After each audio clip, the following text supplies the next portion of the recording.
Hey, yo, what it did, yo. Let's get right into it. We have to start this video off by thanking GGG for telling us that they are blind as a bat, right?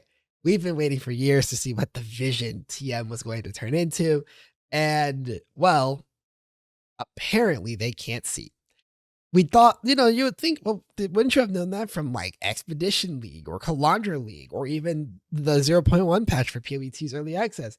And the reality is that Expedition, it sucked, but it's worked out for the better after some other tuning, right? Calandra, it sucked. It still kind of sucks what happened in Calandra, but the game has lived on and they've amped it up in other places. But when I look at what happened with 0.1, 0.1 was a game that was split in its identity. The campaign felt like what we thought the vision was going to be, but the end game felt like PoE 1 again. And so we needed to know till now where we were at, because right now we thought that GDG just had heterochromia, but that makes for two really different, distinct experiences. And now they've taken the blindfold off, and in fact, there are no eyes. There is no vision, or at least maybe their vision just doesn't involve players of their game. I don't know. Because this whole everything done on the hunt wise has been horrific, just straight up, straight to the point. Let's talk about how bad it's all been, and we'll start from things that are in game, and then I'll work my way out of game. We have to start with the literal performance issues and how bad they were. The frame drops from literally the moment you wake up on the beach if you're on DX12.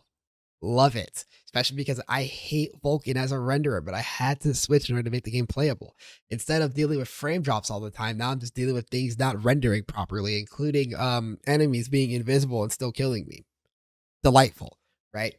Then from there you have things like my favorite, snakeheads.ao cannot be attached to frogpale.ao, a very funny error that I had come up due to the league mechanic that literally bricked my instance and forced me to make a new character so that I could like just wait out the next 15 minutes effectively until I could play my character that I wanted to play. What a lovely thing to have occur as part of the league mechanic. We could talk about Smith of Katava straight up not being available when you go ascend. These are not minor things. These are like, especially the Smith of Katava thing. The other stuff, okay, technical difficulties happen all the time. I don't know how the fuck it didn't get caught in testing, but hey, look, is what it is, I guess. Maybe just something different about my system. Maybe my system is just too dog ass or whatever, for whatever they had going on in their patcher. But the Smith of Katava thing is inexcusable. There's no way that patch goes to gold with Smith of Katava being unclickable. How do you manage that? But I digress. This patch had a number of those types of issues, and this hasn't even gotten into the part where when you are playing the game, it doesn't feel good.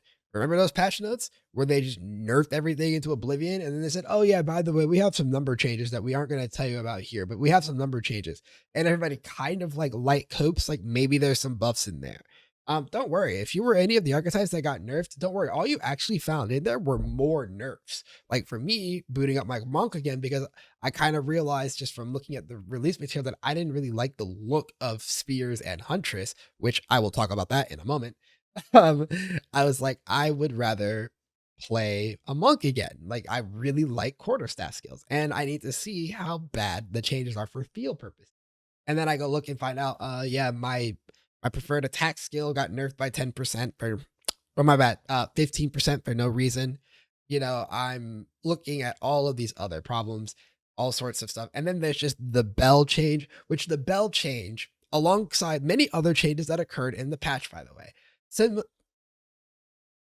symbolizes my least favorite type of thing that GG has done historically. So I mentioned Expedition League earlier. If you were not a PoE 1 player, or you're not an old enough PoE 1 player, welcome, by the way. The Expedition patch involved a nerf to Flask that massively disturbed our ability to deal with elemental ailments. This is going to tie into something else in PoE 2 as well, but massively disturbed our ability to interact with elemental ailments. And what it ended up being was it made sense from a game power wise and to open up design space. But they, for whatever reason, thought they could just solve the problem in the coming leagues instead of giving us a new solution right this second. And the player base hated it, not because our characters were doing no damage or anything, but because literally it didn't feel good. When the game feels like ass to play, that's when you get the angriest. And as you can see by me making this video, the game feels like ass to play. And we have, so back to Bell, specifically Bell, like, oh man, they nerfed Bell, they controlled the damage. Yeah, whatever. That needed to happen. Why did you make it 10 combo? Not 6, not 8, all the way to 10 first? I legit didn't press Bell for 2 zones after cutting it for the first time because it was just 10 combos, not a reasonable number to get while mobbing. Its strike skills suck ass in mobbing at the early stages of the game, is what it is. So I just can't press my favorite button on quarterstaffs, the coolest button, one of the ones that you guys really emphasized the use of in the trailer for the game, mind you, right? But I can't use it because it was so strong that it not only needed to have its damage nerf, but it needed to be sent into the deep depths of hell of my ability to even interface with it. That's so cool. You know what? And I don't even got the worst of it because if you were a Flame Blast fan, you caught the absolute butt end of the stick on this one.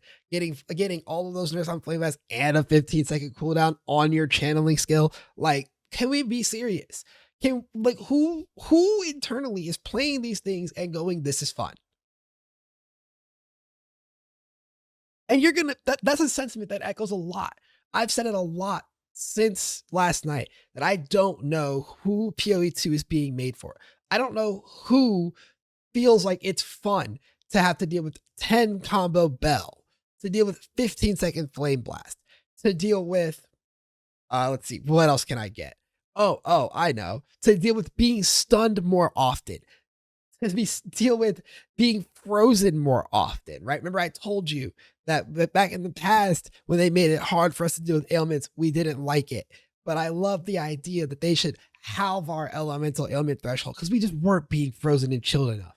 And we should make it enemies up to triple their light stun damage, so that we're just getting randomly hit stunned in addition to being dislocated by random ass attacks from like medium-sized enemies that, God forbid, I can roll through them or anything, but they just swing their sword and I'm moved because of it, right? But I digress. All they did in this patch is make the game feel worse to play. And I've heard that the end game changes are like pretty decent. I don't give a fuck. I'm not playing the game enough to find out. And I feel like I'm not the only one who feels that way. They actively made it worse to want to get to experience the major thing that they were doing. And again, I haven't even touched on Huntress yet, which, barring like 3 skills, I've heard is a tremendous underperformer. And I was pretty whelmed when I tried it myself. I guess I heard that I didn't use Tornado though.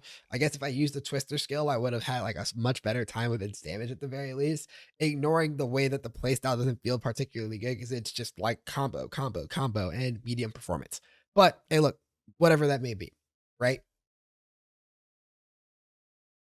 Feel is everything. And I'm not sure who thinks that this feels good. I think there's a lot of people out there that are hopeful that they will fix it. But I don't know who the fuck thought that this is good. And these are just all of the in-game issues. And it's not even all of them, right? Then we can talk about, the out-of-game stuff. The fact that this is just top to bottom, one of the worst performances that GDG has ever put on, unfortunately, right? Like, the last time I felt this negatively about things that GDG did, it was either the massive server instability plus priority queuing problem of Ultimatum or the literally unplayable nature of our Nemesis in Sentinel League start. But those were both relatively easy problems to fix and were taken care of rather quickly. But I don't know what you're supposed to do when not only does the game itself feel this bad to play top to bottom, but also all of the communications around the game are whack, Like, I mean, it's a 4-month patch cycle. When this is early access, we should be making changes. They need to happen gradually. Imagine if instead of needing to do one broad sweeping stroke of 4 months at a time, they did things every month or every 2 months. Maybe they could have taken care of Bell in a more delicate way. Maybe they could have realized that Flame Blast didn't need a 15-second cooldown. Maybe they could have like not completely shot Hex Blast in the foot. Maybe they could have found a way to control mana builds instead of nerfing pretty much every facet of mana down to the literal flat mana rolls on your rares to figure out the right middle ground for it and what spells might need in compensation. Imagine if they did any of this iterative work, right? Or, we could talk about the fact that in trying to not do iterative work, they delayed the patch notes all the way to less than 48 hours before the season started. Or we could talk about the fact that, not only did that happen, but then it was incomplete anyways. And I know that making a game is hard. I know. I'm very aware of it. But at the end of the day, I'm still a person who has supported the company for years, right? Supported it both because of PoE 1 and because of the hope and prospect of PoE 2.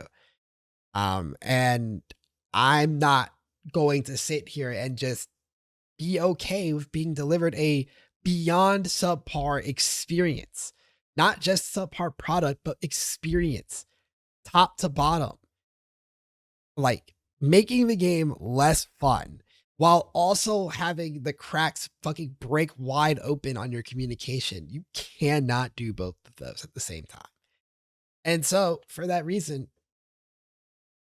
I will cover PoE 2 again on the YouTube channel. Potentially never. Maybe like 1.0. Or maybe I'll try something and it just goes that hard and I might consider it. But at this point, I don't want to lock myself into thinking about having to cover this game again. I don't. What that means for the channel going forward from here is I have like 2 or 3 Farisha videos that I didn't get to finish because I shifted all my attention towards PoE 2 stuff. Instead, I will be finishing those videos, especially because I want to talk about the implications of, like, well, I want Farisha to do more than just go to private leagues, basically. But I'll talk more about that in its own video. And I guess other topics. Then we're going to be prepping for Torchlight. That season starts on the 17th.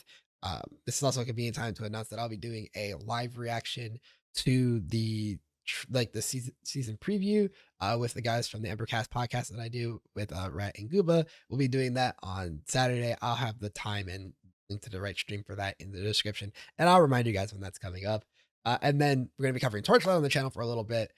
If you're thinking about what about Last Epoch, I don't necessarily have any plans to make Last Epoch content yet because I haven't decided if I think the game is fun enough, but I will be streaming it when that comes around. So you'll be able to see that on my stream. On Twitch. I won't be streaming it here, but on Twitch, you'll be able to catch that there. And then we'll kind of just figure out where we go from there after the initial start of Torchlight stuff and hopefully PoE 1 stuff. But as far as PoE 2 goes, that shit is cooked. That's kind of everything for me. I just wanted to get in here and let you guys know like my thoughts on the patch. I even slept on it to see if I would feel less virulent about it, and I don't. So here I am telling you, and I'll let you guys know what that looks like for the channel then, just to make sure that your expectations are, appropriately set for what's coming up. Try shout off in the comments if you have a similar experience with PoE 2, or maybe even just to tell me that like it's not that bad, bro. Like I know warrior players are actually kind of feasting right now outside of the whole like not having your better ascendancy thing. But I've heard that like maces are feeling fine because it's still the same game, right? Like maybe you're having fun. And if you are, good. Continue to have fun. We need people who are still enjoying the game so that they are willing to keep it, like that they understand that the game is worth keeping alive and that they just need to fix the stuff that pushed everybody else out of it. Right? Because again, the genre does not benefit from PoE 2 dying. It hurts a lot if PoE 2 just up and combust. You need it to be alive. And that's everything from me. Take care. Have a good one. See you guys in the next one. Peace.